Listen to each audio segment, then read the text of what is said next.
So OpenAI are launching a new ChatGPT desktop app as a part of their latest 5.6 model launch.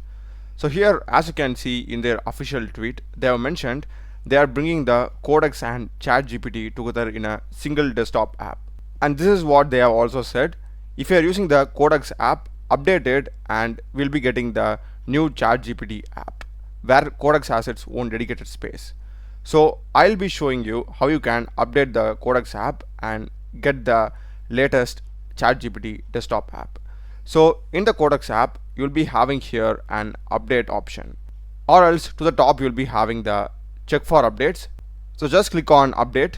So you'll be getting downloading. We are getting Codex is now the ChatGPT app, and if you want to keep it, you can. I'll just click on get started, and this is the ChatGPT Codex. They have just now integrated it, and we are having two modes. One is the work mode, and another one is the Codex for developers.